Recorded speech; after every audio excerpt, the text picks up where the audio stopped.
in the heart of the Lincolnshire countryside at Fulbeck for round 3 of the UK Kart Series, with drivers as young as 6 years of age taking on a circuit raced on by the likes of Senna, Mansell and others from the early 1960s. It's a classic, old-school, ex-military airfield repurposed for karting, and with a layout designed for overtaking opportunities, is a favourite with drivers on the calendar following upgrades in the facilities in the past few years.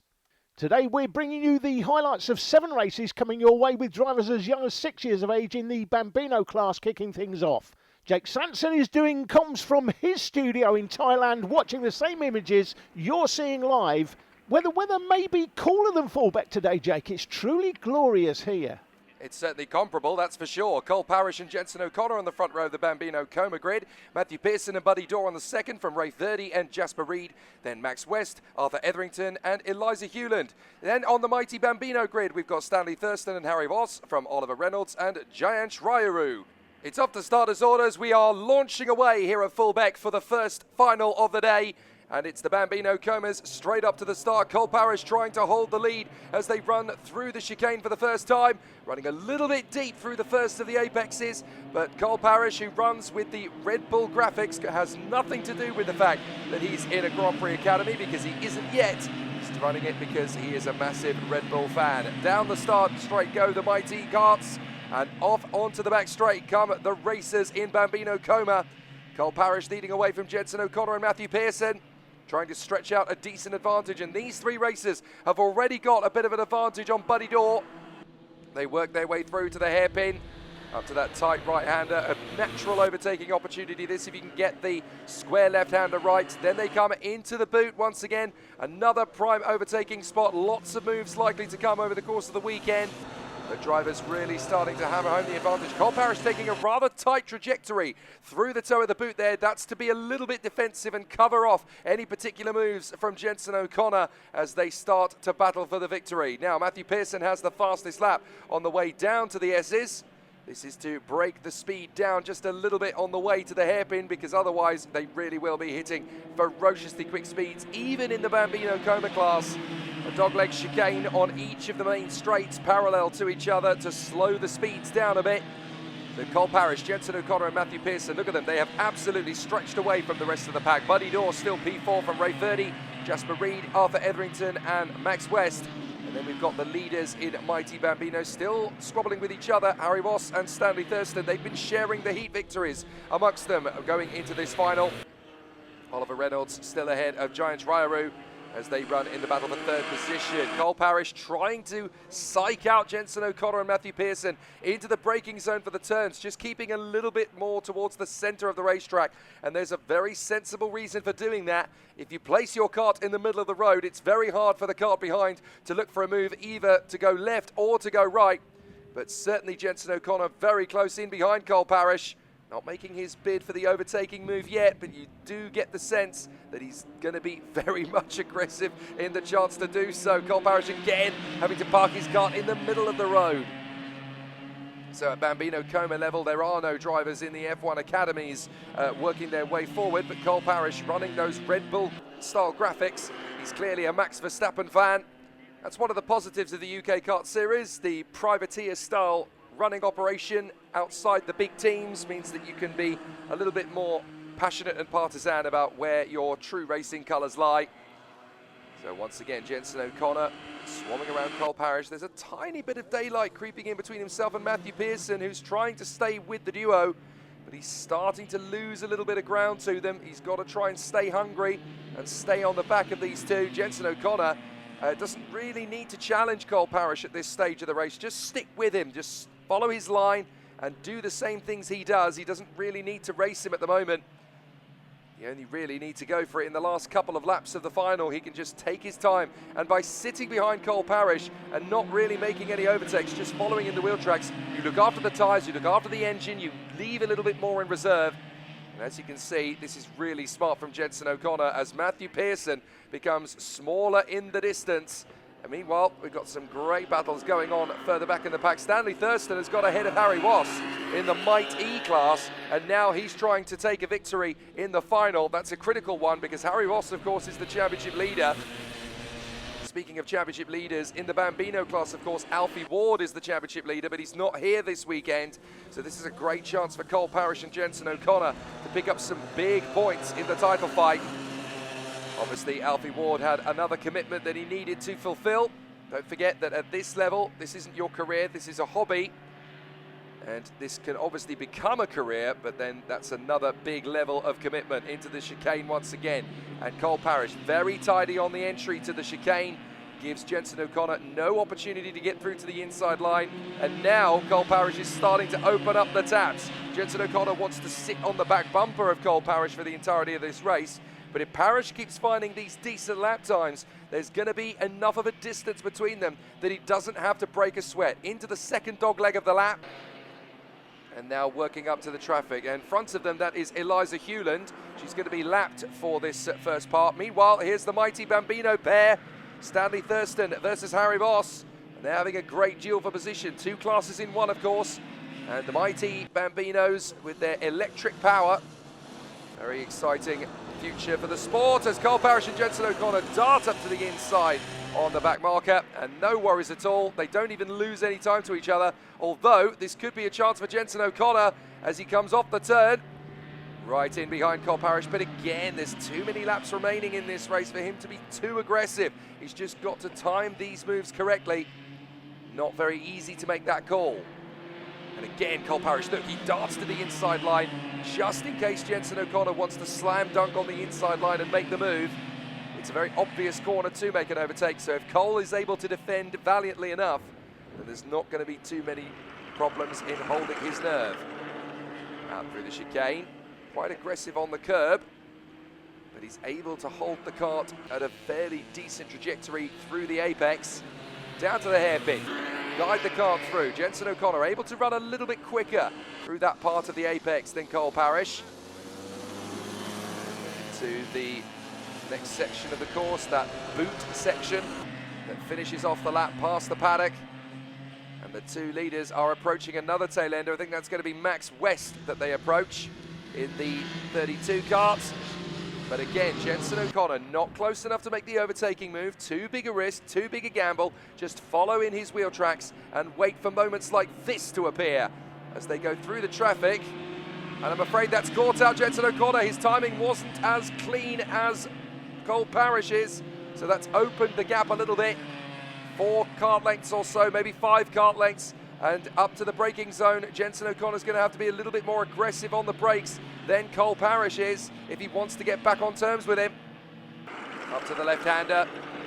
And Jenson O'Connor is definitely getting the work done to close that gap back down to Cole Parrish. This is a battle of wits at this point now, essentially, as to who makes the mistake and which of the two of them is able to keep it on the straight and narrow.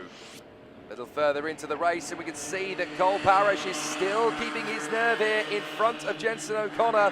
Harry Voss has got back into the lead of the mighty Bambino class in front of Stanley Thurston, and they are now 4th and 5th overall on the road as they've been able to work their way past Buddy Dorr, who has lost out to Ray Verdi, looking like he's going to be 4th in the Bambino Coma class. And up the inside, Cole Parrish is going to go one way. Jenson O'Connor's trying to go the other, and that has not helped him. Giant Ryaru has caused a little bit of a cork in the bottle effect for Jenson O'Connor, and as they come up to the chicane, he's going to have to wait. He can't make the banzai move. He's got to hold his line for the moment, and that should give the victory over to Cole Parrish because he's not going to have the time to come back at him.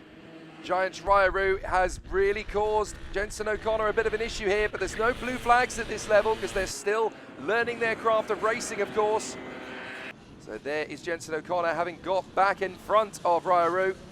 And just in behind, that's the 77 kart of Oliver Reynolds, now trying to catch up to Giant Ryaru. They're still battling for 3rd in the mighty class, don't forget. So that race is still going on behind the Bambino Comas.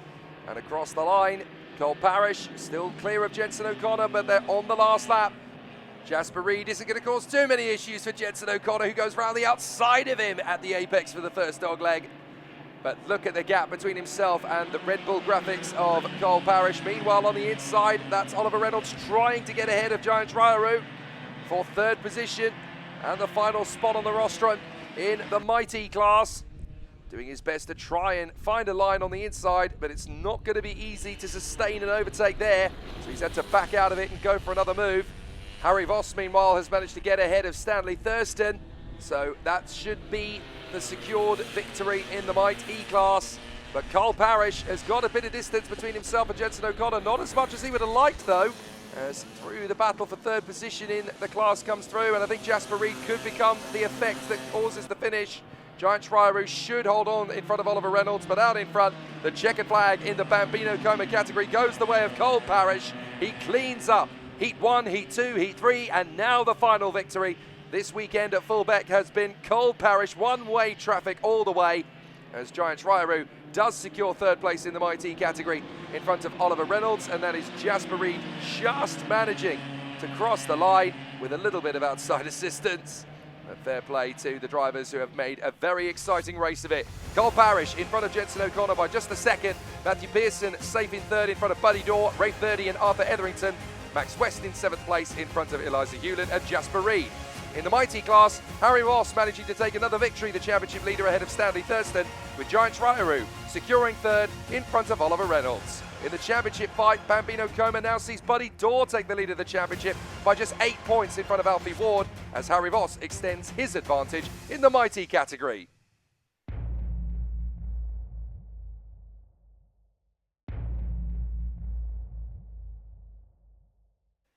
Next up here at Fulbeck, Honda Cadet 200 standing start procedure. Henry Colburn alongside Francesco Decaro, Charlie White and Riley Mirthwaite, then Lorenzo Martin and Ollie Knox, Nikita Roberts and Archie Rutter, Alastair Saunders and Archie Edgar, rounding out a very competitive top 10 indeed in this class. Then it's Oliver Vickers and Bradley Sutton from Jaden Bond and Ted Fry, Louis Dawson, Seth Wright, Zara Janes and Oscar Wills to complete the grid. So the drivers are obviously going to be on the starting grid rather than on a rolling start procedure. They will charge their way from the front end of the grid, and we're under starters orders, and it's a good start. Henry Colburn leads Francesco Decaro down to the first corner. Everybody's got through cleanly to the first turns. Will everybody get through the first dogleg without incident? We've had moments in the past, but this time everyone is through safe and sound without drama. As the field sorts itself out, a couple of the nice moves there towards the back of the field. It looked like Seth Wright trying to make a move or two there. But Henry Colburn is your race leader, the young man from Swinderby, not far from here, of course. And he's already got himself a nice little advantage over Francesco Decaro and Charlie White. Now, Charlie White is the championship leader at this point, working his way through and trying to get back on terms with Francesco Decaro. So this could be an opportunity for him to get back into second position. Colburn has got license to run out front, and that's one of the advantages of being a local. You drive a lot of laps on this particular circuit, you might have a little bit more confidence than some of the drivers out there on the course. Fourth place for Mirthwaite, Martin, Knox, Nikita Roberts and Archie Rutter. So Alastair Saunders running in P9 in front of Brad Sutton and Oliver Vickers. And everybody keeping it nice and tidy so far. Honda Cadet 200 so competitive. Lots of drivers will want to go for an overtake or two. As up the inside, that is Seth Wright getting the move on Zara Janes. So another good move there from Wright, who's trying to make as much progress as he can in the early stages. Look at the gap that's already opened up, though, between Henry Colburn in the lead and Francesco Decaro and Charlie White battling for second place. And you can see that the train is starting to extend. Mirthwaite P4, Martin P5, Knox P6, and Nikita Roberts is at the back of this little train as well, with her fighter squadron style graphics on her kart. And that is a 6-kart train developing. It could get bigger unless somebody makes the bid on Charlie White or Francesco Decaro. So they've got to start thinking about when the move is going to come. Second down to sixth is a bit of a tightrope at the moment. There is the battle further back as well. Seth Wright making good progress now ahead of Bond, Dawson, James and Oscar Wills. Great racing at the front, great racing in the midfield, great racing at the tail end as well. That's Honda Cadet 200 for you. Down to the inside line, this is going to need a brave move from Nikita Roberts, who's worked her way up into P6. Now on the tail of Lorenzo Martin and trying to step up the attack and go for another overtake. So Nikita Roberts, having worked her way ahead of Ollie Knox. Rutter is 8th, then Saunders, Vickers, Sutton and Ted Fry. But we do get the sense that Nikita Roberts is fired up today. She's already made a couple of decent moves. So we might see another one or two before the end of this race is out. Colburn has got the lead and the advantage is absolutely vast at this point. And he's just continuing to bang in fastest lap after fastest lap at the moment, stretching out the advantage. 51.8 compared to everybody else who's in the 52s and 53s. So this race has got Henry Colburn written all over it. Charlie White still stepping up the attack on Francesco De Caro. De Caro doesn't seem to be holding up the pack like he was at the initial part of the race, so his tyre temperatures have come up. He's worked the kart a little bit better, so now he's got a more competitive package under his right foot. But Charlie White is not going to do anything silly to exacerbate the battle. Riley Murthwaite's being very mature here in 4th position, just hanging tight, waiting for these two up front to do their thing. And he can keep himself very neat and tidy, looking after tyres, looking after brakes, looking after the engine, keeping one eye on the water temperature. He has an opportunity. Francesco De Caro now finds the fastest lap of the race at 51.8. That's even quicker than Colborne's managing to go. So this is good management from Francesco De Caro, just watching the car, making sure that he's not overstretching himself. It can be easy to fall into a false sense of security. Nikita Roberts now going side by side with Lorenzo Martin. No way could she pull that off on the far side, but the fact that she's willing to give it a go shows you the kind of aggression that she can deliver. So Nikita Roberts trying to find the impossible move on the way to the second dogleg chicane. That is very good stuff indeed from Nikita Roberts. No one's going to push her around today, are they? To the boot, to the left, through the right, then out through Paddock Bend, just keeping that trajectory neat and tidy, then onto the left flick, the square left that finishes off the lap. Colborne finds another fastest lap. This time it's a 51.5. So very quick indeed, almost 3 wide in the battle for 7th between Rutter, Knox and Vickers. So they are having a terrific scrap. And they need to, because at the moment it looks as though 7th might be all they can fight for in this one. As the field stretches out a bit, De Caro's got away from White. White's pulled clear of Murthwaite, and Martin and Roberts are at each other's throats as they duel over 5th place through the second chicane. Up to the square left. Charlie White still hunting a move here on Francesco De Caro, but De Caro has managed to find a little bit more breathing space. They're starting to hit the 51s regularly now in the top 5. Still waiting for Martin's first 51 lap. They've both got 52 zeros though, Martin and Roberts, so they're very much equal in terms of pace. A couple of hundredths of a second here or there is nothing in race trim, as Roberts finds a good run off the turn. Tries to get the move on the inside of Lorenzo Martin. Not going to happen just yet. Honda Cadet 200 is about 3 core values: patience, control and discipline. You've got to stay focused, as Charlie White has been able to get closer to Francesco De Caro. Riley Murthwaite is dropping back into the clutches of Martin and Roberts. So now Nikita Roberts looking for the overtake. Hasn't found it yet through the chicane, but is setting up a move. So Lorenzo Martin now has the possibility of getting boxed in behind Riley Murthwaite here. He's got to make an overtake, otherwise Nikita Roberts is going to jump him first. Going to go side by side. Lorenzo Martin thought he had an opportunity there on Riley Murthwaite, who shuts the door firmly. Meanwhile, we've got Archie Rutter now into 7th place ahead of Vickers and Knox. Saunders is in P10. Then Edgar, Sutton, Fry, Bond and Seth Wright. Checking over the shoulder, Francesco De Caro doesn't want Charlie White to get even a whiff of an overtake. Vickers has now worked his way to 7th place ahead of Archie Rutter and Ollie Knox. So all 3 of those drivers have been in P7 at some point. Vickers, Rutter and Knox. There's not much to choose between them. Certainly not in terms of 1 lap pace, there isn't. Down the back straight, Nikita Roberts trying to find the gap on the inside of Lorenzo Martin. Will she slide in to get the move? She does! Oh, beautiful on the inside of the second chicane as Nikita Roberts works her way into P5 from P7 on the grid. She is now a big threat in this race, but has she got enough time to go after Murthwaite? Excellent work from Nikita Roberts. Certainly looks hungry enough to go after Murthwaite. Hasn't lost a lot of ground in that overtake. But up in front, De Caro and White are putting the podiums to bed. They are making sure that if Nikita Roberts does get ahead of Riley Murthwaite, she won't be challenging them for a podium spot, because that gap is too big at the moment. Colburn with another fastest lap. De Caro and White very evenly matched. White just pipping De Caro for his personal best lap time there. 51.7s from these two. But up in front, it's 51.5s all the way from Henry Colborne. Absolutely massive speed. He's just got so much confidence at this stage of the race. Riley Murthwaite running P4 in front of Nikita Roberts and Lorenzo Martin. Vickers, Rutter, Knox and Alistair Saunders puts his best lap time of the race in. So that will give things a little bit more of a kick for him. 10th position, trying to make it a little bit more than that. He's a few kart lengths behind Ollie Knox at the moment. Watch those 3. Vickers, Rutter and Knox battling away. There's Colborne in the lead. De Caro and White, not much between them.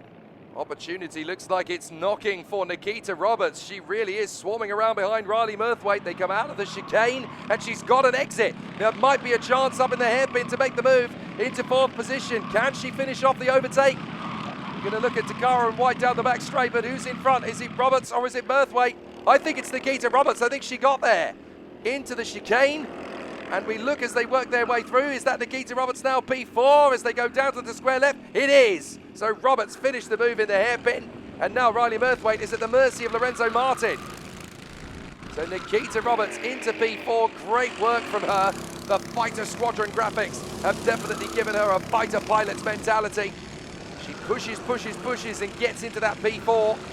Excellent racecraft from Nikita Roberts in this one. Really has dug deep and found something. From P7 on the grid to P4. It's not where you start, it's where you finish that matters. And she definitely has found a lot of resurgency in this one. Right, Charlie White is running out of opportunities here to get the move done on Francesco De Caro. He's been following in the wheel tracks all the way through this race. He's not really made a solid overtake, but he's also got to be thinking one eye on the championship fight. He is the championship leader. He doesn't want to make any silly mistakes here in the fight with De Caro. Third position is still a very precious position to take over the course of the season. If he can keep banging in those points finishes, particularly if there's silverware coming with them, then he should have a decent enough advantage to be comfortable. And look at Nikita Roberts. Having gone into fourth position ahead of Murthwaite, she's dropping them. She's got great pace. So as Nikita Roberts comes across the line going into the last lap behind Colborne, De Caro and White, what kind of lap times is she giving us? She's done her personal best of 51.9. So she's comparable to the three leaders. Unfortunately for her, she's going to run out of time to go for the podium unless these two get into the wars big time. Charlie White sat in third place, waiting for the move on Francesco De Caro. This is the last lap. He's never going to get another chance. Henry Colburn is too far in front. De Caro's battling, defending. Charlie White, oh, he might have had an opportunity there to the inside, but De Caro covers his line nicely. Colborne is uncatchable up front, but De Caro is trying to box Charlie White in and stop any overtakes. Hoping for a little bit more control. White thought he could make the dive into the boot, but he's not close enough. So it's going to be Henry Colborne up the inside. Charlie White's going to come off the turn. Is there going to be enough of an opportunity? Colburn's going to take the victory, but in second it is going to be Charlie White. He absolutely nails it in the final couple of corners. I thought it was over. Charlie White didn't. Amazing. He steals second place with 2 turns left. Francesco De Caro has to settle for third in front of Nikita Roberts. So it's Colborne, White, De Caro and Nikita Roberts from Riley Murthwaite. Lorenzo Martin, Oliver Vickers wins the battle of wits between himself, Archie Rutter and Ollie Knox. And Alistair Saunders rounds out a very competitive top 10 here at Fulbeck. In terms of the championship, well, Charlie White came in as the championship leader. He will leave it as the points leader as well. Francesco De Caro, though, is only 6 points back, with Nikita Roberts now up to third ahead of Henry Colborne. More great racing on the way here at Fulbeck.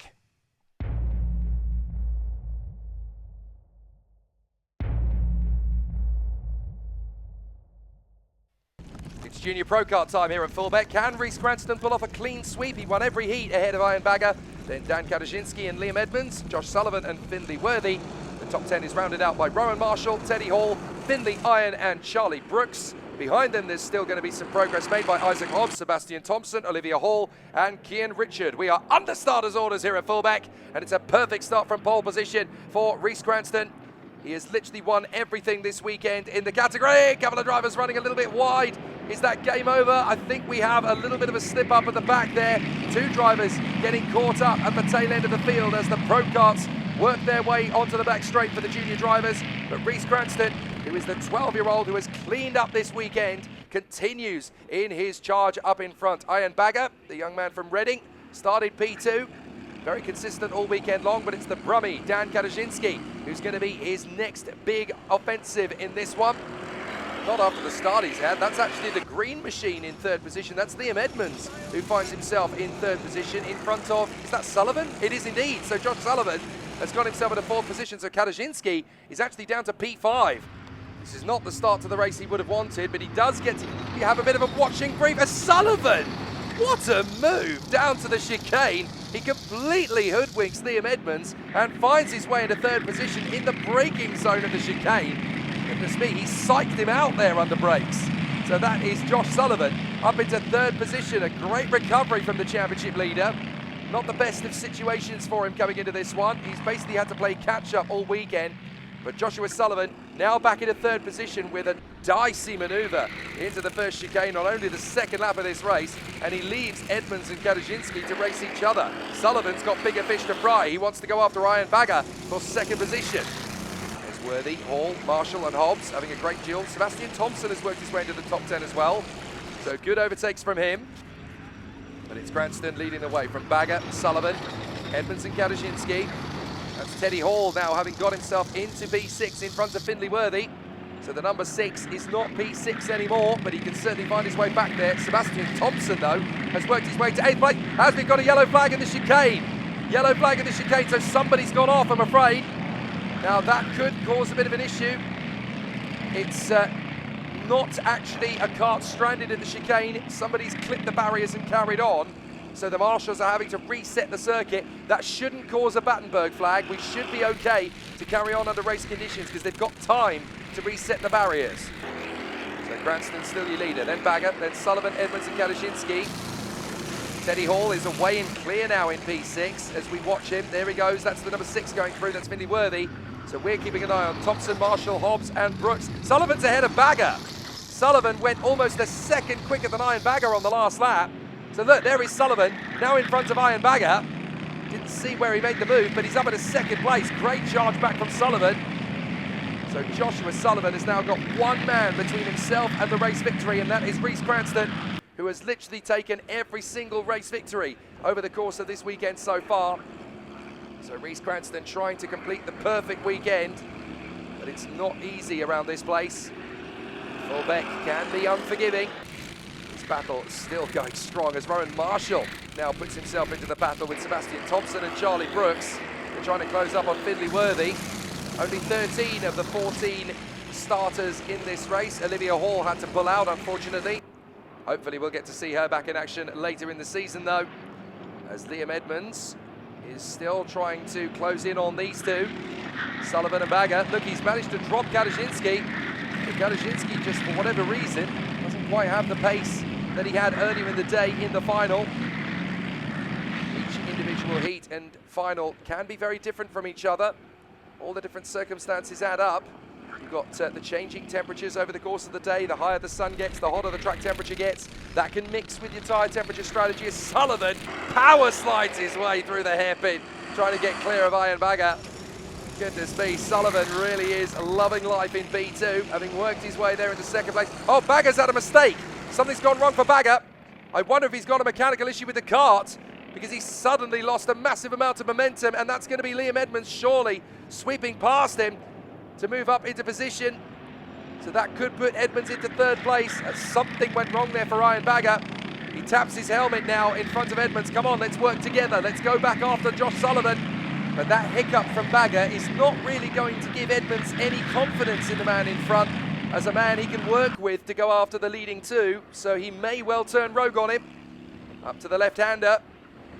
And Dan Kadaszynski is right on their tail as well. So they've got to be very careful how they go about this. Anytime they lose, and it absolutely gives the door open to Kadaszynski. So Bagger still holding that third place in front of Edmonds and Kadaszynski. There's Ted Hall. So Teddy Hall doing a good job there in P6, trying to stay with the top 5. Then a gap back to Findlay Worthy. Right, something's happened with our timing screen, unfortunately, so we're kind of stuck in position now. And that is not what we want to see as the competitors move on. Joshua Sullivan's slowing down! Sullivan's slowing in second place! There he is on the infield, Josh Sullivan from P2, the championship leader. Throws in the towel. Something's gone wrong with his car. There he is getting out of the machine. He must be devastated after one of the drives of the day in the final, working his way to P2. And it's heartbreak for Josh Sullivan. Well, the championship leader left absolutely furious with a technical problem in the car. It happens. It's motorsport. No machinery is flawless. And on this occasion, it's a very hard lesson learned by Josh Sullivan. Sometimes you can get everything right and it still falls apart for you. Such a cruel sport is motorsport. Rhys Cranston now unchallenged in the lead of the race. Second for Ian Bagger, who's managed to recover after that little twitch. And actually, Liam Edmonds has dropped back a little bit. Kadaszynski now P4. front of Teddy Hall and Findlay Worthy. As you can see, the timing screen still not quite updated, as poor Josh Sullivan now watches from the sidelines. That is devastating. And I'm afraid that graphic of Josh Sullivan still being in second place isn't going to be easy reading for Josh Sullivan after the race, because it's just going to remind him of what could have been. So Cranston looking to clean up this weekend in dominant fashion. And it's certainly going well for him at the moment, as Iron Bagger has been given a get-out-of-jail-free card here, hasn't he? Excellent opportunity for him now to hold on to second place in front of Edmonds and Kadashinsky, with Teddy Hall running P5 in front of Worthy, Marshall and Sebastian Thompson. The top 10 is rounded out by Charlie Brooks and Findlay Iron. So only Hobbs and Richard are carrying on after that. Olivia Hall didn't start and Josh Sullivan didn't finish. Such a disappointment for Josh Sullivan. There's his kart on the infield. Who knows where he could have ended up in this one. He probably would have stayed in second place, but he might have been able to find the pace to go after Reece Cranston in the closing stages. But certainly it is the 12-year-old up front who has a domination written all over his kart at the moment. It looks good for him as we watch Liam Edmonds trying to hunt down Iron Bagger once again.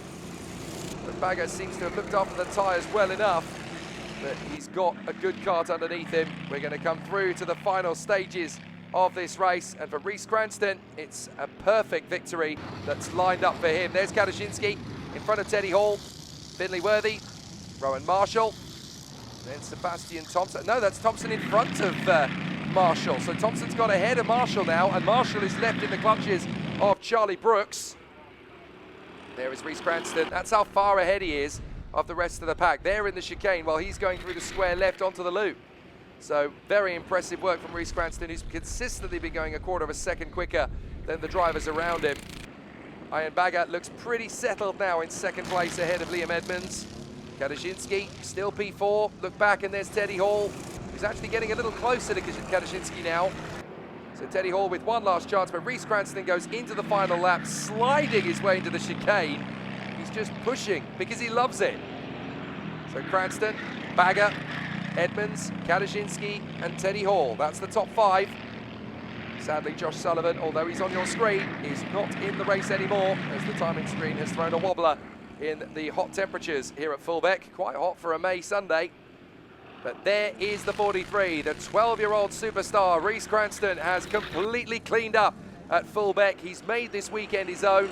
And in the final, he looks over his shoulder to the right-hand side. Where is everybody? They're still going down the back straight, Reece. You don't have to worry. This victory is yours to command. He comes off the final couple of corners. He'll take the checkered flag. And Reece Cranston cleans it up completely. It's a clean sweep, and he power slides in jubilation into turn 1. He almost spun the kart. Iron Bagger second. Liam Edmonds is satisfied with third place. It's always great to see these guys achieving their best after a tough race. Reece Cranston takes the win then from Iron Bagger and Liam Edmonds. Kadashinsky, Teddy Hall, Findlay Worthy, Sebastian Thompson, Rowan Marshall, Charlie Brooks and Findlay Iron. But we'll always be left wondering what might have been for Joshua Sullivan. A great race denied. Iron Bagger now takes the lead of the championship as a result of that, ahead of Dan Kadashinsky. Sullivan now only third. And it's bitter, bitter disappointment for Joshua Sullivan, who could have had so much more from this race.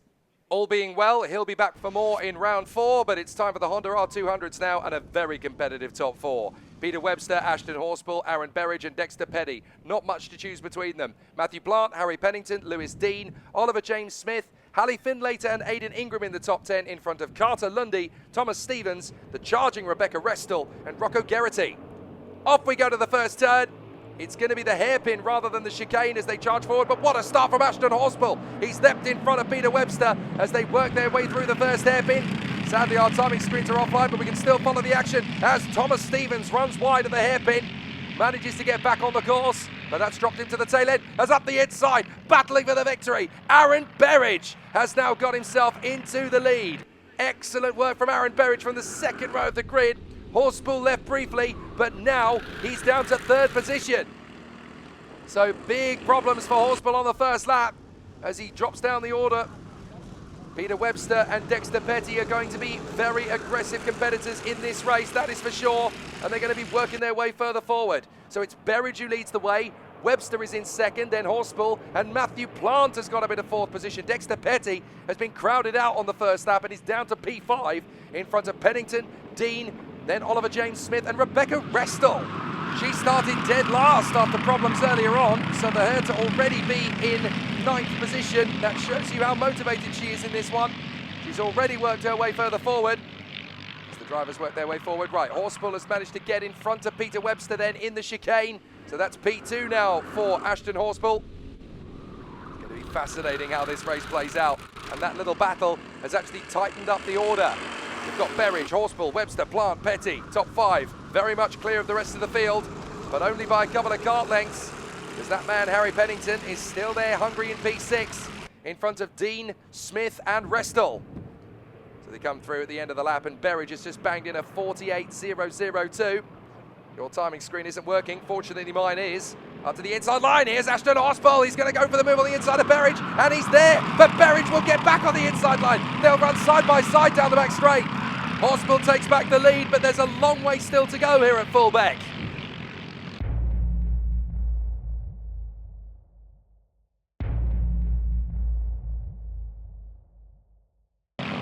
The action continues here at Fulbeck. We've got Horspool versus Berridge. Aaron Berridge, championship leader. Ashton Horspool, the man who's trying to get on terms with him, as the battle is really getting furious behind them as well. And up a move on the inside there for third position.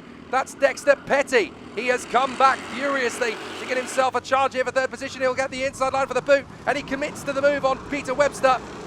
Just about slides his way forward as Matthew Plant now trying to find a way on the inside line, but he gets boxed in, so he has to settle for P5 for the moment. So Horspool leading Berridge, then Petty, Webster, Plant, Pennington, Dean, Smith and Restall. Down the main straight, through the chicane, and up to the hairpin once again. This is really getting racy in the Honda R200 final. Some magnificent racecraft from these youngsters who are still making headway in their racing careers. But through the chicane, Horspool and Berridge have only got a little bit of daylight between themselves and Dexter Petty. Webster is having to go defensive. Matthew Plant trying to get through. Is that Matthew Plant in front now? I think it is actually. So Matthew Plant has managed to get himself in front of Peter Webster. The determination and sheer grit has put him into fourth place. So excellent work then from Matthew Plant. Number 5 is P5 no more. He's now P4. So Horspool, Berridge, Petty, Plant, Webster, Pennington. Racecraft all the way through here as Rebecca Restall looks for an opportunity to work her way further forward. Started 12th on the grid. Has managed to work her way through. Only 13 drivers. No Rocco Geraghty, despite being in the list, has not been able to compete. Up to the hairpin, and look at the way that the battle has evened up. Horspool has got clear of Aaron Berridge, who takes a lot of curb through that section of the course now. Dexter Petty has got clear of Matthew Plant. So the battle in this race is for fourth position, and it's all the way down to ninth. It's Plant, Webster, Pennington, Dean, Smith and Restall.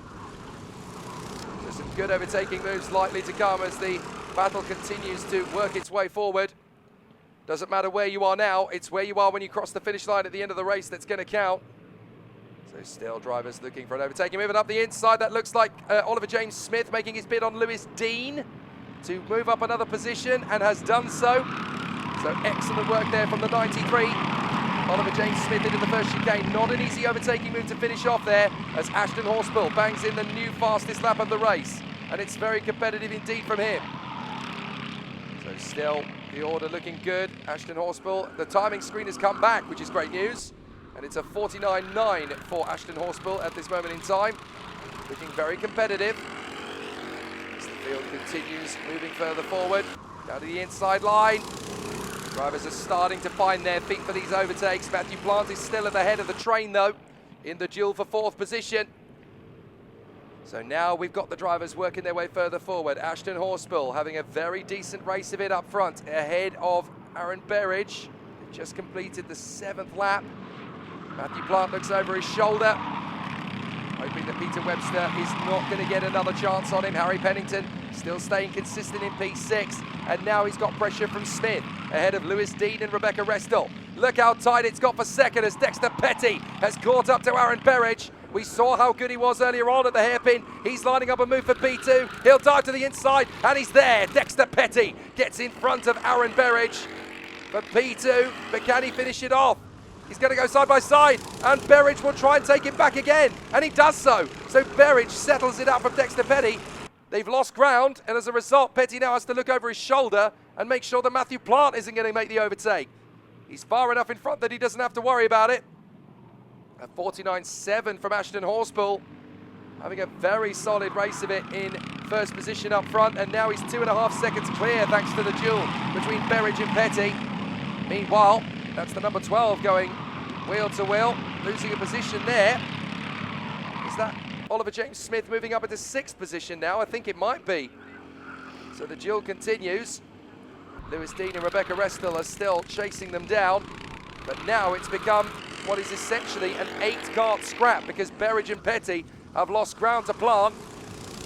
So they're at the back of the queue. Rebecca Restall working with Lewis Dean to try and find some answers. Looks to me as though Oliver James Smith's move was not quite as secure as he would have liked it to be, because he's now got himself back into that position behind Harry Bennington, so he's going to have to try again through the chicane. And it's Berridge, Petty, Plant, Webster, Pennington, Smith, Dean and Restall. 8 karts in the line from 2nd down to 9th, with the race leader Ashton Horspool away and clear. So now the drivers will try again, side by side. It's almost 2x2 hurrah, isn't it? Look at it, the way they've hustled their way down the back straight. Through the chicane, it tightens up again, and Petty is getting furious now behind Aaron Berridge. I'm going to make this overtake. I'm going to make it stick, and this time he does it. Berridge gets held up in the apex, so that's a perfect overtake from Dexter Petty, nailed and tidied up, and it opens the floodgates for the moves, as now we've got an overtake on the inside line of the boot. A couple of drivers trying to make the moves. I think Lewis Dean had to go defensive there from Rebecca Restall in the duel for 8th position, but there is a shuffle of the deck as Restall gets in front of Lewis Dean. So that's Restall up to 8th place, Petty's up to 2nd, Berridge trying to bounce back down to the hairpin as Rebecca Restall now tries to set off after Pennington and Smith, who are dueling away for position themselves. Down the back straight, Aaron Berridge trying to fight back on Dexter Petty, but as they duel, it's perfect news for Ashton Horspool, who is now, get this, 4 seconds clear. Absolute domination for Ashton Horspool in the final. So it really has been a mixed bag because they've been sharing the victories between them over the heats. And now we're going to wait to see who's going to get the best of it. Off the turn, up to the inside line. That's a bit of a bold lunge from Oliver James Smith on Pennington, and it's held him up. Rebecca Restall may get a slingshot manoeuvre down to the chicane. Not quite close enough to make it work. So Plant's still ahead of Webster, Pennington's still ahead of Smith with Rebecca Restall in the mix. Here comes Peter Webster up to the inside of Matthew Plant. Can't get through to the inside line, so he has to wait down the back straight again. And Matthew Plant is getting very agitated here behind Aaron Berridge as Dexter Petty checks out in 2nd position. I wonder if Berridge has just overcooked the tyres, and the championship leader coming in is really struggling to hold authority now in the fight for 3rd position. There's the move from Plant, dives in, but can he tidy it on the exit? Berridge is going to try and come back at him. He's got him back. So Aaron Berridge returns to 3rd position as quickly as he loses it. Dive to the inside line again from Oliver James Smith on Harry Bennington, and he's going to run wide. That could open the door for Restall. It does. Restall comes through on the inside line up to 7th position as Oliver James Smith goes down to 8th. Meanwhile, Aidan Ingram is up to 10th in front of Findlater. So that's good dueling behind them. Up to the inside line. This could be a late bid from Pennington. Well, he had to think about it, didn't he, on Matthew Plant? He thought he could make that one stick. It hasn't worked out. Peter Webster down to P6 as a result of all of that shuffling. But can Matthew Plant now get ahead of Aaron Berridge? Restall is trying to close up on Pennington, and Webster nice bid into the hairpin. Everybody trying to keep it together. That is Restall in front of Peter Webster. So Webster now down to P7. Rebecca Restall's worked her way forward. So that's P6 behind Pennington. And now the top 4 in that little gaggle. Another big move on the inside from Oliver James Smith, and this time he's made his move. So that's really nicely done. So Ashton Horspool is well clear. We're on the last lap as Petty is in 2nd place and clear, but it's anybody's guess for 3rd as Berridge, Plant, Pennington and Restall. Restall through to 5th position. Nice move out of the hairpin. So Rebecca Restall now P5 from what was dead last, don't forget. So excellent racecraft. She's now in P5. Could a podium be on for her?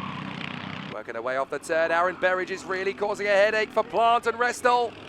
Matthew Plant trying to get into that third position to the hairpin. Berridge is defending. There's a little bit of nudging as they work their way forward. Restal's come forward to fourth place alongside Matthew Plant. Plant is third place. Berridge to the inside. There's not room for all of them to make it work as Horspool's going to take the win. Petty's going to take second, but who's going to be third? It's dominant for Horspool. It's great for Petty, but who's going to be third? It's going to be Matthew Plant in front of Berridge and Restal. What a sensational final lap. Lots of nudging, but great racecraft. Horspool takes it from Betty, Berridge and Rebecca Restal. A post-race penalty for Matthew Plant takes him out of the running, sadly. Pennington is fifth from Webster, Smith, Dean, Ingram and Halley Finlater. In terms of the point standings, Berridge is your leader, but only 11 ahead of Ashton Horspool. Dexter Petty and the missing Rocco Geraghty still in the mix. Out onto the circuit we go then for Senior Pro Kart, and it's Ollie Clegg and Alfie Wiltshire at the head of the B final. Gavin Pike and Oliver Hall, Peter Sharp and Riley Bowen, Max Mannion, Dominic Needham, Chris Fuller and Tom Hewland to fill out the top 10 positions on the grid. So many drivers in Senior Pro Kart that we need 2 finals, so the B final is going to be very competitive. Gary Evans and Archie Cotton on row 6, then Tristan Deacon and Joseph Williamson, Kerry Croft, Andrea Brahario Mustieta, Sean Deacon, Devon Aylan, then Liam Werrett and Chris Fabian to round out the top 20.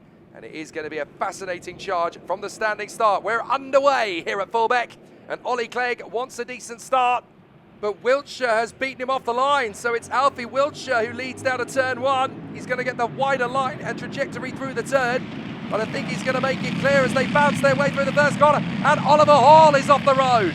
Oliver Hall got squeezed there at turn 1, and he just ended up getting completely spat out of the queue. So Oliver Hall, who was in the top 5, is now down at the back. That's disastrous for Oliver Hall as the rest of the field continues to fight with Alfie Wiltshire in the lead of this race. Well, he was the leader. He's not anymore. Ollie Clegg has worked his way back in front. That didn't take long.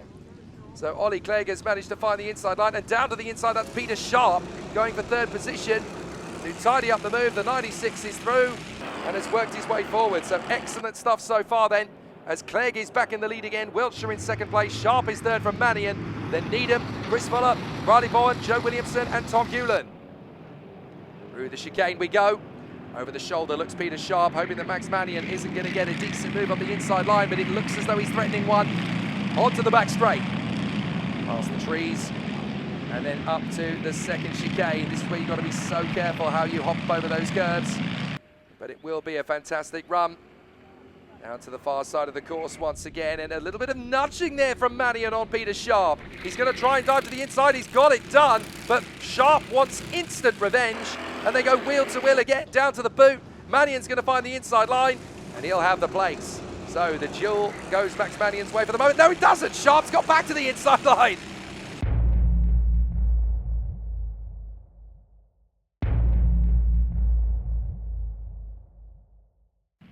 You rejoin us here at Fulbeck under Battenberg's. Oliver Hall's race has gone from bad to worse. He ended up in another incident at the beginning of the third lap, and he's gone off into the barriers. So we're under the equivalent of safety car proceedings, although the Battenberg flags means the leader just backs up the pack, weaves from side to side to keep the temperature in the tyres and brakes, but it's only going to be a 1-lap Battenberg. We're going to go straight into the race again, and it'll be Clegg from Wiltshire, Mannion, Needham, Chris Fuller, Peter Sharp and Joe Williamson.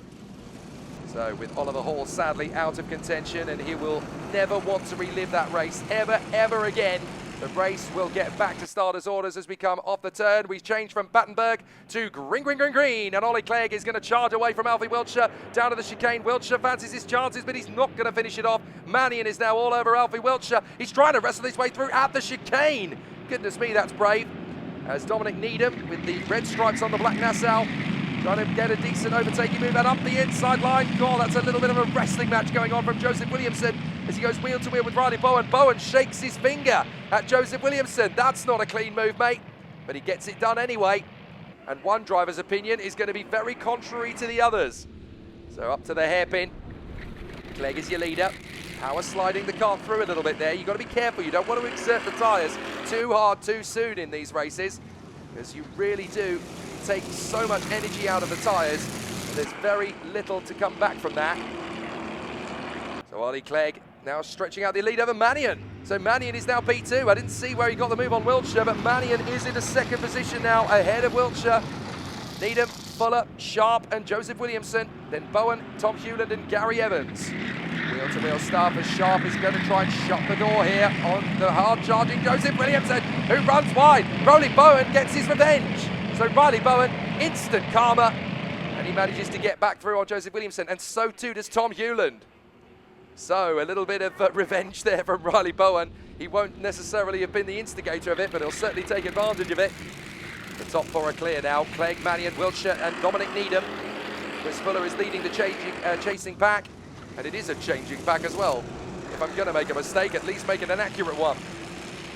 On the turn, he's got Peter Sharp still trying to get through. Great squabbling. Mannion's got right up to Ollie Clegg and sets the fastest lap in the process, 50.897. Can Mannion get his way through here on Ollie Clegg? It's going to be very tight. Don't forget, this is the B final.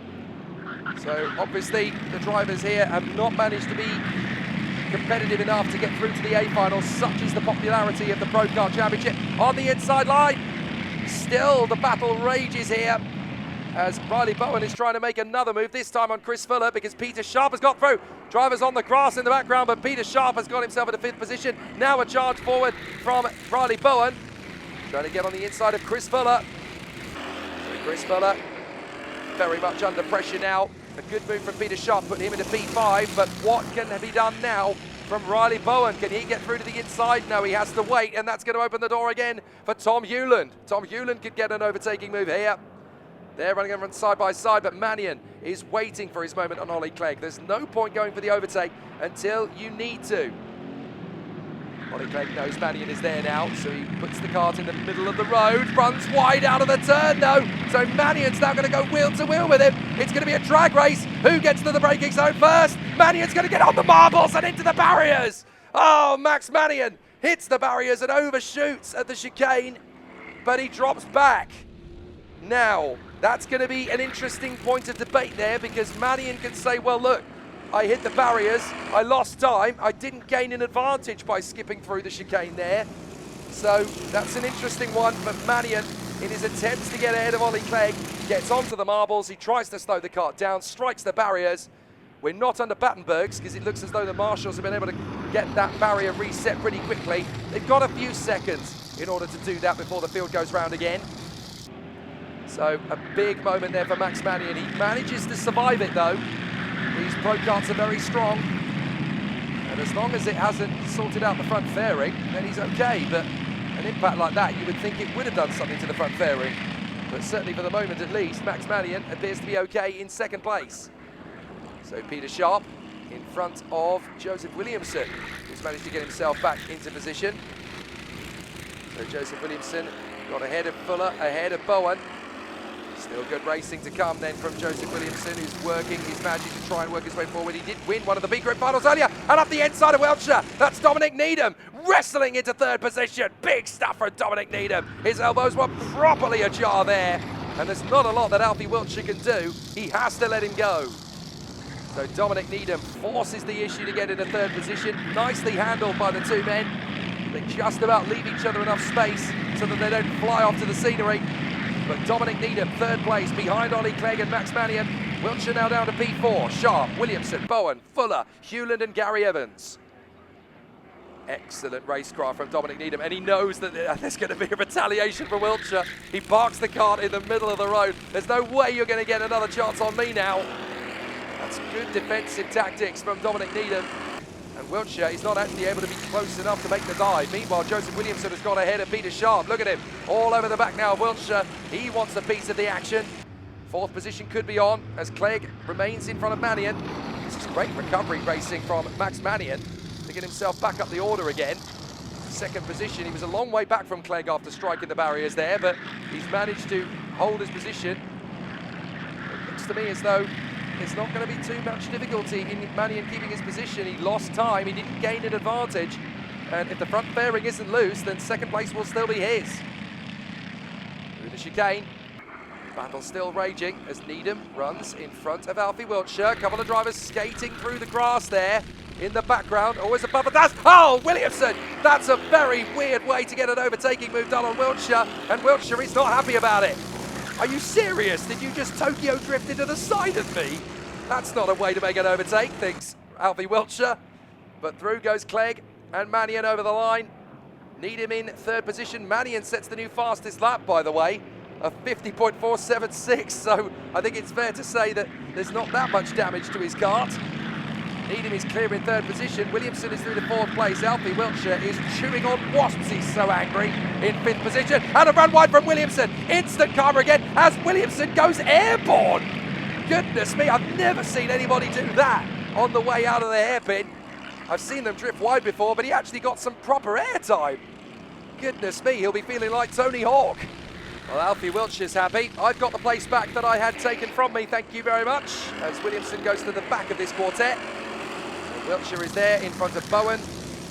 Williamson down at the back of this train again, now behind Peter Sharp. So Wiltshire is through to fourth position. Last lap for Ollie Clegg. Max Mannion in second, Needham in third, and then this quartet dueling away for fourth place. Wiltshire, Bowen, Sharp and Williamson with Chris Fuller in the background. So it's going to be an interesting one all the way to the flag. But how close is Riley Bowen going to get to a shot at P4? And up the inside, side by side between Williamson and Sharp. Williamson's got the inside line, but Sharp's got the inside line for the next corner. He'll dive through to the inside line and he'll keep his place. Good work there from Sharp.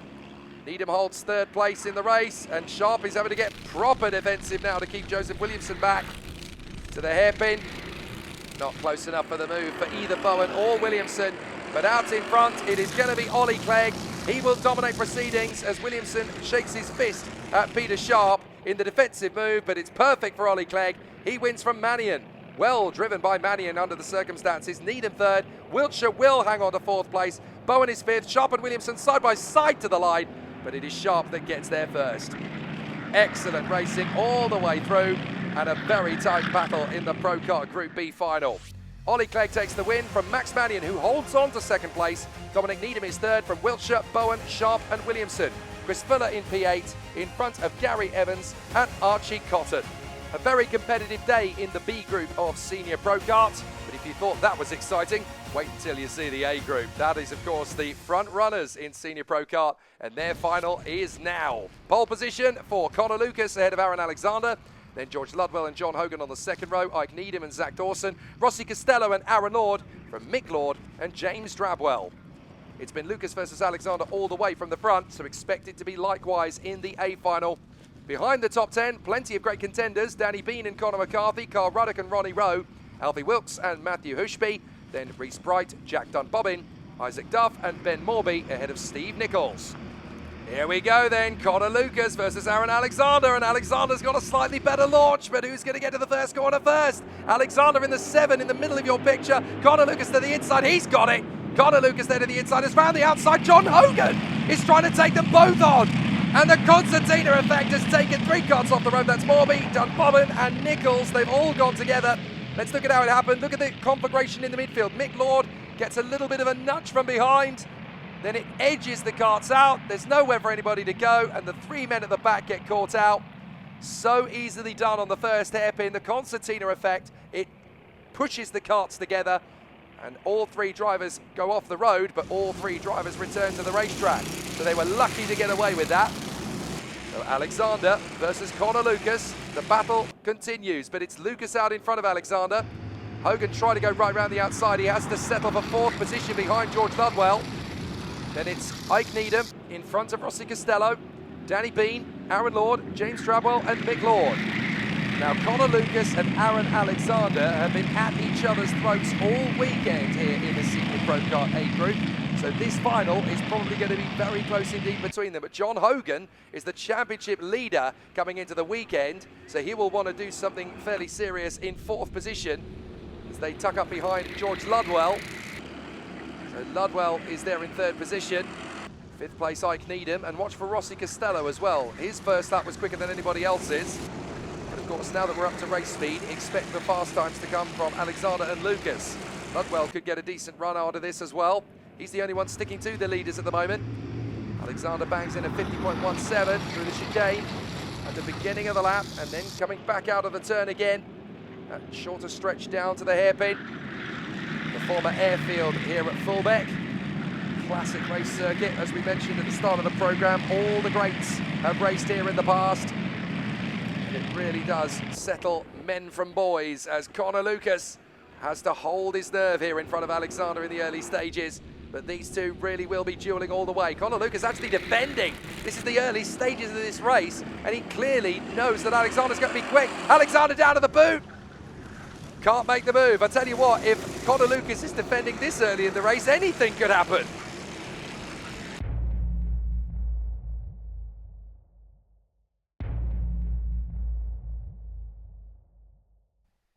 It's mano a mano between Conor Lucas and Aaron Alexander, with Ludwell and Hogan trying to pick up scraps on the inside line. Conor Lucas is having to defend big time from Aaron Alexander. You only defend this early on in a race when you know the opposition is going to have an edge on you. So Conor Lucas is desperately trying to back Aaron Alexander up. He wants George Ludwell to go for an overtake, because that can give him a little bit of gusto and he can spread a couple of kart lengths clear. But this is not going to be easy. Conor Lucas is having to go ultra defensive very early in this Pro Kart A final. Hairpin covers the line by going to the middle of the road. Not going to let this slip if he's got half a chance. Through they go again. This is going to be so difficult to predict, because both men have what it takes to win races here. And certainly in this A final, when the pressure is going to be sky high, both Conor Lucas and Aaron Alexander have winning mentalities. Ludwell just wants to stay close to them. Third position, trying to hang it 10 as he comes off the turn. So Conor Lucas still running well in front of the Haase chassis there of Aaron Alexander, trying his best to get back on terms with Conor Lucas. And the back straight. Go through to the chicane, left, right, left, hopping over the curbs, and Aaron Alexander really wants to make his bid through the left-hander to the hairpin once again. Can Alexander slice into the inside? No, he can't, and Conor Lucas knows he's going to be there, because he places the kart exactly where Aaron Alexander doesn't need him to be. John Hogan's got pressure from Mike Needham. There's Costello, Bean, Mick and Aaron Lord, James Travell and Carl Ruddock, Ronnie Rowe, Bright, Hushby, McCarthy and Alfie Wilkes. Plenty of great racing still to come in this final, as Alexander somehow sets the fastest lap of the race, tucked up behind Conor Lucas. So the race leader needs to defend valiantly, looks over his shoulder, that's an invitation! And Aaron Alexander slam dunks on the inside of Conor Lucas. Oh, what a beauty! Makes the move, and now Lucas is alongside him. Can he hold it around the outside? Of course he can't. Nobody can overtake around the outside into the second chicane, not even Conor Lucas. But Aaron Alexander asserts himself into the lead of this race. Now he's the defenseman as he holds the advantage up front. And now the whole top five is in a line. Alexander, Lucas, Ludwell, Hogan, Needham. But what an overtake from Aaron Alexander. He saw that Conor Lucas was looking over his shoulder. That's an invitation of vulnerability. He knows that he's got one shot, one chance. Make it happen. And he did. Into the chicane. Now the roles are reversed. Can Conor Lucas do to Aaron Alexander what he did to him? He's going to have a think about it. But Aaron wasn't born yesterday. Come on, I'm not going to concede in the way that you conceded to me.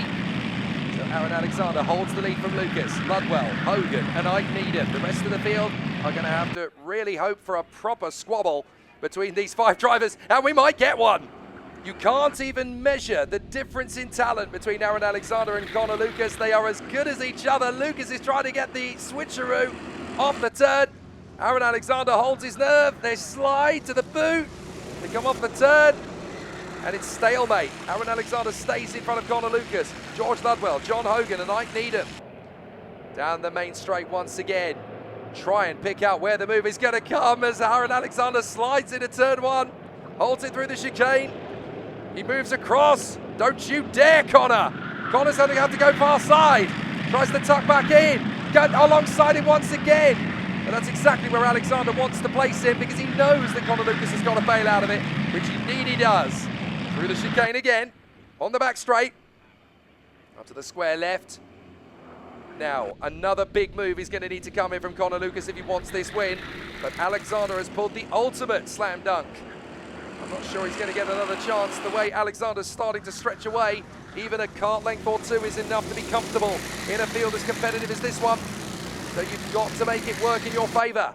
Off the turn, down the stretch. And this is great news for Aaron Alexander. He goes into the first chicane, although, thanks to George Ludwell, Conor Lucas is back on his tail. Danny Bean gets the fastest lap of the race. He's the only driver getting under 50 seconds for the moment. So on to the back straight we go again, and John Hogan must be pretty frustrated. The championship leader coming in, 4th position, not able to do anything about the top 3. He's got problems of his own as well, of course, because he's got Ike Needham on his 6. Into the left-hander, up to the hairpin on the right, down to the braking zone. Beautifully positioned by Aaron Alexander. Connor Lucas can't get alongside. He does everything he can to get level, but Aaron Alexander knows exactly where the car needs to go. And it's not going to be easy for Connor Lucas to overhaul him. He got caught napping into turn 1. And look, absolutely married to the inside line is Aaron Alexander as they work their way to the chicane. Through the left, through the right, and then back down to the hairpin again. Alexander is trying to back up Connor Lucas into the path of George Ludwell. They're going to go side by side if they're not careful off the turn. But again, Alexander places Lucas exactly where he likes. To the far side, up to the chicane. Connor Lucas wrestles, can't get alongside. At least he's up for the scrap. So Aaron Alexander tries again. This is going to be so hard to replicate. Down to the inside line, through the hairpin, back off the turn again, down to the boots. We're seriously running out of opportunities here, and Connor Lucas knows it. There's got to be a way back in front. There's got to be something I can do to get into the lead of this race again. Alexander goes across the line. 50.554. We've only got 3 laps remaining. It's going to be so tight to the victory now as Aaron Alexander holds his nerve. Connor Lucas sat there in 2nd place. Ludwell is hungry. Hogan is hungry. Needham is hungry. And the more these 5 hold each other up, the more Rossi Costello can gain. He's only gone half a second quicker than them all in the last lap. So Rossi Costello can now join this and make it a sextet rather than a quintet. Up to the hairpin. Again, Alexander has to cover the inside line. He knows that Connor Lucas will try and make the overtake there. And it's not going to happen. Down to the braking zone. In through the hairpin they will go. Out off the boot. And into the left flick that takes them onto the main straight one more time. 11 laps completed. 2 to go. Married to the inside white line is Aaron Alexander. So Alexander holds on to the inside line from Connor Lucas. He comes off the turn. He's trying to back him up into Ludwell. He wants Ludwell to make the overtaking move on Connor Lucas. Lucas decides to go wide in, tight out, slow in, fast out in the bid to get alongside. They're going to go side by side. Nice try. Nobody can get around the outside there. Connor Lucas still trying every trick in the book to keep Aaron Alexander guessing. If he overhauls him, it really will be a sensational move. Alexander covers the inside line everywhere Connor Lucas looks.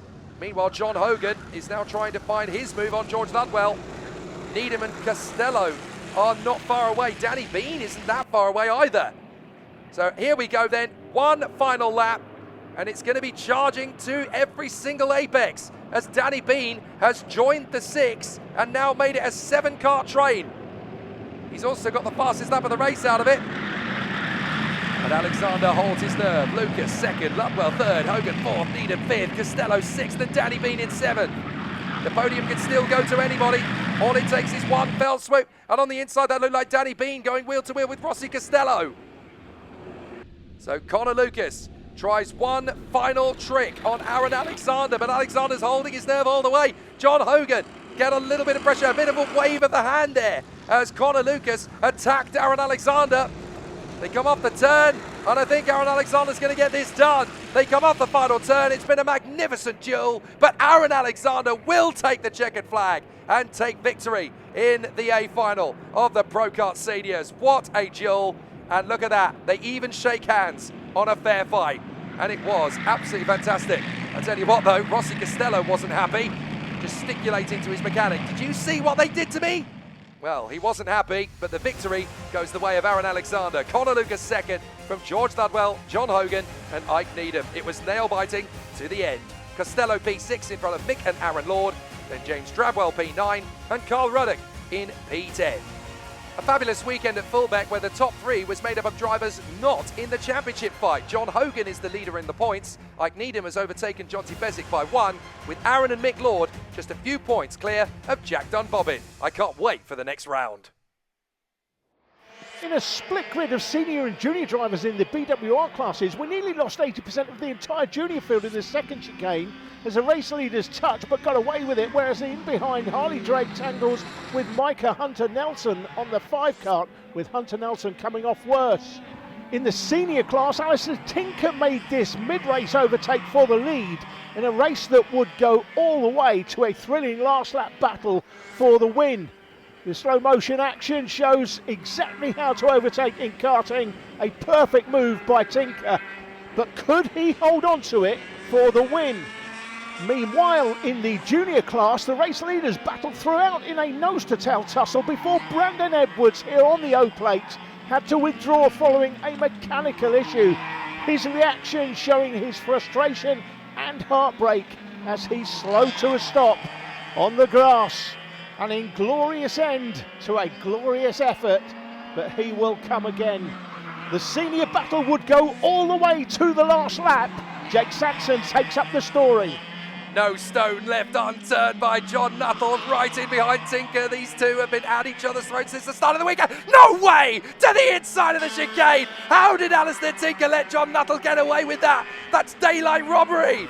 Amazing from John Nuttall. He steals it. Up the inside again comes Tinker. They're not done yet. Still side by side. Who says you need a full field of karts to make a great war? You just need 2 great gladiators. Side by side off the turn, and John Nuttall's done it. Oh my goodness. An amazing final lap. John Nuttall seals the deal with an amazing duel. Alistair Tinker is vanquished. Absolutely terrific. Nuttall takes it from Tinker. Oliver Greening, who led very briefly early on, has to settle for 3rd in front of Phil Waters. We'll never know if Brandon Edwards would have eclipsed Will Omar, who takes the win in BWR Junior ahead of Drake Elson and Micah Hunt Nelson. What a weekend it's been here at Fulbeck. That's all the action from round 3, but join us in 3 weeks' time when we're back at Wilton Mill in Northamptonshire for round 4. We'll see you then.